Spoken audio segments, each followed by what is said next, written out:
HyPixel Skyblock Farming is probably one of the most overcomplicated materials within the entire gameplay. We're going throughout each individual step, with each individual crop and each individual tool. Let's go! In the first part, we are starting off within the Pythagorean hoe, which you can simply get from Anita inside of the farmhouse in the hub. What you always want to do within this particular layout, this also works for carrots and wheat both together. You can simply lean yourself against the thing, against the lamp I mean, and simply go forward, and by then you simply have it very rapid, and you can get up to 10,000 up to 15,000 ish potatoes in a row, or about per stream. You can also have it in a 8 block variety. Same goes for carrots and wheat both together. I will also show the upgrades for the Pythagorean potato hoe right now on the screen, so you get an idea, or an average idea, on what kind of, or how much coins you require in order to fulfill it immediately if you were to purchase it off from the bazaar, and or how long it would probably take to get it all together. The second node that we're talking about is the Gauze Carrot Hoe. You can also get it from Anita. Every individual material that I'm talking about you can get from Anita for about the same price. Simply have a look inside of the farmhouse. So the Gauze Carrot is obviously for the carrot, and same procedure as I have said before within the potatoes. Simply lean against the lamp and harvest them in a 2x2 fashion order. More efficiency, and you can really get a lot of XP and a lot of carrots, potatoes, wheat, depending on the material that we are talking about, out of it, and it goes also very rapid. And same here. Simply find a certain point, look to about 45 degrees, and then you have it. The Pumpkin Dicer is something a little bit different, since you can't really upgrade it as you do within normal materials, alias the hose. Instead you get it within the epic stage right away.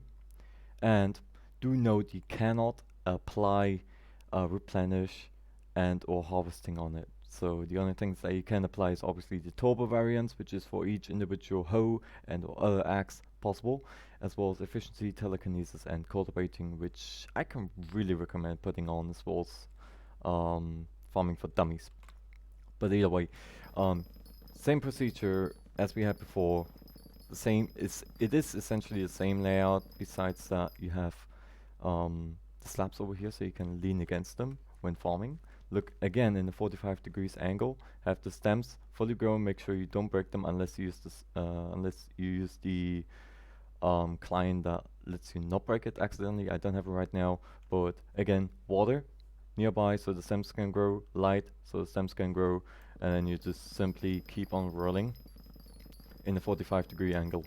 The same will, well, not really will, but does essentially apply for melons. And here's another recommendation for me: simply drop down in case you have multiple layers, and off you go again within the second layer in case if you are in a contest.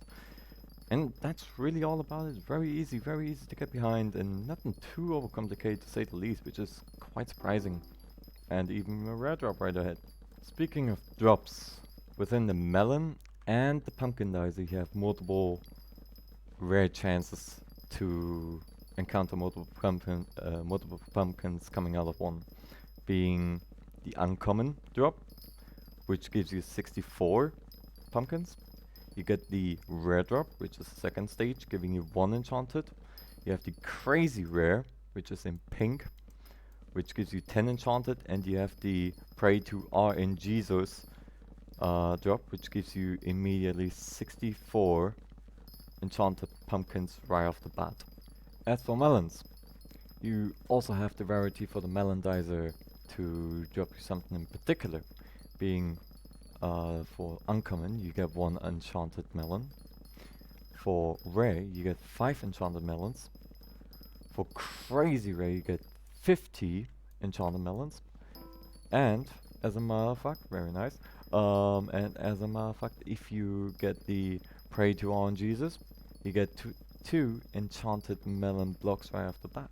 If you ask me, in the contest they can really save you. It happened to me many times where, you know, I didn't thought that they would actually include with him, but when you get these drops, they are considered within the contest, so why not just take it? The next hoe that we're talking about is the Newton Netherwart Hoe, and as you can imagine, it is for Netherwart. How does this thing work? Obviously it works just like any other within the layout. It does not require any water. The only thing that you need to buy is soul sand and then just simply chuck on the netherwart. It does not require light, it does not require anything in particular, solely soul sand. Get it? And then you simply go on all along. You have many individual designs for this whole thing. I for example have it by a 7 area or 7 block wide area. Other people have it in a 4 block area to get the entire scale. As we can see over here, it just goes on all along within 4 blocks. And but if you want to make a proper rotation, then you can simply go like this, and then you have it as well. You can look directly through. Now obviously do keep in mind that Netherwart is the only seed that does not grant you any farming XP. Instead, it will give you alchemy experience, which is for the conjuncturer. And yeah, I mean, you know, it increases the durability of your potions that you drink. Other than that, only the seed is pretty good and pretty much worth a lot if you sell it over to the merchant. The Turing Sugarcane Hoe you can also obtain obviously at the same location as you can obtain it from anywhere else. As for the design, I know a lot of you will probably criticize me right now because I use sand. I didn't know back then, but I desperately can only recommend you to use, instead of sand, you use dirt. Why is sand bad or not really the most recommended, you may ask? Simply because sand has gravity, dirt has not. So whenever you put it on sand and you do renovations down below, or you accidentally do anything, the sand will just go down and you will have to filter out on where the hell you've ended up. As for the design, I recommend using again slabs to lean against when you farm, 45-degree angle backwards and or forwards, and the sugarcane will only grow 3 blocks tall. So don't worry, you don't need it taller than I have. I didn't know it neither. And a water stream every time right next to a sugarcane. If you were to have no water next to sugarcane, then it would simply not place because it requires water. Like I said, you can use grass, dirt, and sand. Sand being the least recommended. The next thing to our disposal is the Euclid's wheat hoe, and as you can imagine, it is used for wheat. It is always determined with, like it is always within the name of the certain hoe for what it is used for. Obviously, my highest recommendations when it comes to over to enchantments is replenish one indefinitely, get that one out of question. Cultivating the turbo wheat, cane, whatever, chuck it on, and obviously harvesting 6 because that increases your chances to 75%. But as you can see within the wheat, as a matter of fact we are even in the contest for the wheat, you simply go on all about. As for the design, again I've said it already before within the Phythagorean and the Gauze Hoe. You can have it in many individual designs. For the wheat I just left it like this, and I always have it set to rain, as you can probably see by the empty or not really non-explainable water spots. I just have it entirely like this. It looks nice from given that it's a farmhouse and a barn, which is quite uneven, but then you can simply go on all about, harvest it, and off you go. Like I said, you can use the same layout for wheat as you do within carrots and potatoes. There's no difference. As a matter of fact, I could even have carrots right here and or potatoes. It wouldn't change anything on the entire situation. But with these seeds out of the way, we are hopping over to single player in order to showcase you those farms that even I don't have yet. Let's go. And here we are, as a matter of fact. So welcome back first of all to the video. Let me first of all show you again the example within sugarcane, why it ain't the most efficient within sand, and instead you have dirt. Doesn't have any gravity, not being affected. Recommended dirt and or grass. Don't use sand unless you want to keep it the way it is forever. Potatoes, wheat and carrots have shared the same design choice, can be also multiplied in a 8 block variant, going to, depending on your island size, and or this kind of a style figure would look nice, so quickly made it over here. And that's essentially it within those seeds. Then additionally you have pumpkins. Now you may wonder, why is it like this? Well, let me quickly show you why. As I've said, I'm going to show you why, and off we go. Because every time when you have somewhere dirt, it will only spawn on the dirt, nowhere else. It won't go to the left, to the right, to the front, or anywhere else, only to one determined location. Same example over here, it will just regrow on this side, but if you leave it space for in other directions, it will obviously use these to its advantage. No other than that, and the same applies for anything else that we got over here. As for cacti, I don't have it on my Skyblock island. Like I said, I don't have it yet, unfortunately. Obviously, this one will be still developed on later on within the time. But here in creative, I'm also here to solve a little bit of a myth, which is supposed to clear out whether you require water and or not. And this I can simply show off by setting the tick speed to 5000, and as we can see, it does not require any water. Unless Skyblock has some funky settings that requires it to have it, but other than that, you simply need the cactus knife and it instantaneously breaks the cacti.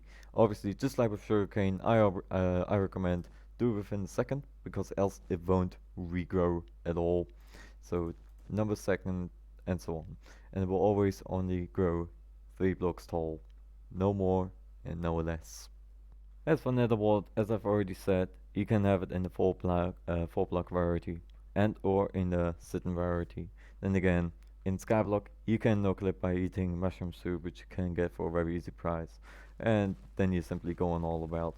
Do note, if you have it like this, it will slow you down because of the soul sand.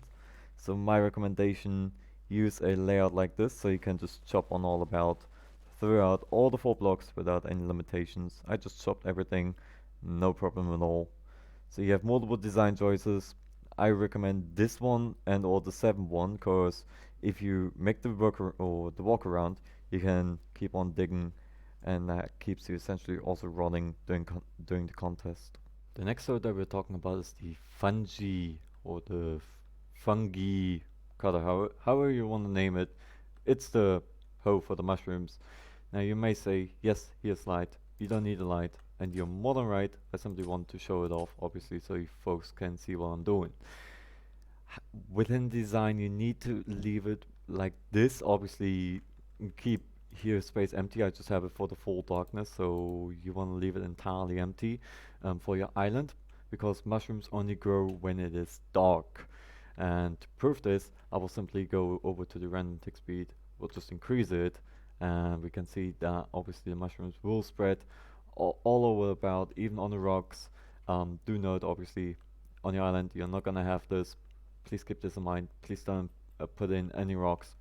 And whenever it's entirely done, you simply go on all about with your hoe like this, where you can simply collect them. Do note that the fungi, or the fungi, however you want to call it, color has 2 modes. One being for the brown mushrooms right here, and the other mode, where you can simply right click, is for the red mushrooms. And then you can simply go on all over throughout the entire island. There's a but switch mode, and then you keep on going within the red. And then you have neighboring things where you can simply continue on doing a contest, or if you need them desperately to upgrade your hoe. And last but not least, you have the Coco Chopper. As you can imagine, the Coco Chopper is used for the cocoa beans. You have a design like this. You could possibly even go 1 jungle log higher. Do not worry that the Coco Chopper cannot chop wood as a normal axe would do, but it cannot. So these logs will be always there, unless you want to get rid of them, where you can obviously then use one of your other axes. Most of the time you want to go like this, and obviously have the the replenishment enchantment applied for the maximum amount of efficiency. It's really that simple, really so easy, and really just worth getting. Obviously, this looks like a mess right now, even though drained my FPS for a second, but this is the most efficient way how you can do so. But without any further ado, we are going back to the hub so I can show you the exact location where you can get everything, and I shall see you over there. And here we are at spawn. This is where you would spawn the moment you leave your island. Simply take a right over to the farmhouse and go upstairs over to Anita. The character is called Anita. Speak to her, and this is the category where you can get all of the required items that we were just talking about. Meaning you have the cactus knife, you have the fungi cutter, pumpkin and melon dicer, the coco chopper, and the mathematical hoe blueprint. Do note, for the mathematical hoe blueprint, you can only apply it on 5 individual hoes, being for the following: the wheat hoe, which is the Euclid, you have the Pythagorean potato hoe, you have the Gauze Carrot hoe, the Newton Netherwart Hoe, and the Turing sugarcane hoe. Each individual one starts up with common, and you can upgrade it up to mythic if you use the recombobulator, harvest enough materials, and so on. And here we are at last. I'm just going to show off real quick again all of the individual designs within the farms. Remember, wheat, carrot, and potato being the same, because they have the same layout. You can have it like this for wheat, carrot, potato, like this in a 4-block area or in an 8-block area, as a water stream or water block will affect up to 4 blocks, as we can see here, to the left, to the front, right, down below, and diagonally in each individual side. As for the pumpkins within design, you have water down below the lamp, you have the lamp next to the stem, and that makes the pumpkin grow. Do note that the pumpkin will only grow on dirt blocks. It will not grow on diorite or any other blocks that are not dirt. So you can control where it will spawn. The same applies for the melon. You have the stem right here on the farmland. You have water, the lamp, and the slabs in order to lean against 45 degrees, and off you go, chop them within the pumpkin and or the melon dicer. Within the sugarcane, like I said, I'm just gonna show it off within the sand so you can see the difference. Sugarcane does not require any light, which is pretty good in order to grow. So you just let it the way it is. Make sure you have water, and again, same as we had within the melon and so on. Simply lean up against it, 45 degrees, and then you go off chop them. Do note, if you're too fast, you will leave some out, so ensure you're not too fast. Take off the helmet if you gotta, but try to get every possible crop. As for the beans, it's very simple essentially. Just have it floating up here in the air. Look up to about here, and then just keep on going forward. Since I'm right now in creative mode, I'm obviously slower than on HyPixel, but you get the idea. And then when you do the turnaround, you can just chop them off here as well. For the cactus, very easily as well. Cactus knife and just go wild with it. For the netherwart, you have so many individual designs. I just place something random up. Simply go on, chop them like this, and you should be more than fine as well. As for the mushrooms, do know that they need to be in South Darkness, else they will likely not work. They will also sometimes spread in a random area where we can simply set the tick speed to 50,000 and we will essentially see a change happening, although I don't believe so, since mushrooms are one of the most questionable things. But do note that every time when you have the particular hoe for that, or the fungi cutter, to change the mode. So if you're on the red, change it over to red mushrooms, and when you're on the brown, change it over to brown mushrooms. But these are the individual design ideas. There might be obviously different ones. You can also just have an entire field, as you have seen within my wheat field. Same place there within carrot and potato. You can have it all over your entire island. Just make sure that everything is considered as wet by the rain. Purchase a weather node, shouldn't be too expensive, or make it yourself. And off you go. And with that being said, I really hope I helped you a little bit within design. Make sure that obviously you have different individual design ideas, or you may even come up with your own one. It might be even automated some. But if this tutorial did help you, make sure you smash that like button and consider smashing that red little button, alias known as following. You don't believe how much you helped me. And maybe even within one of our live streams that we're doing nearly every day, besides on Friday, you might be tagging along for some Bed Wars and the Sky Wars or other games that we will be doing together. With that being said, I really hope you enjoyed, and I shall see you, or when I see you, not too early and not too late.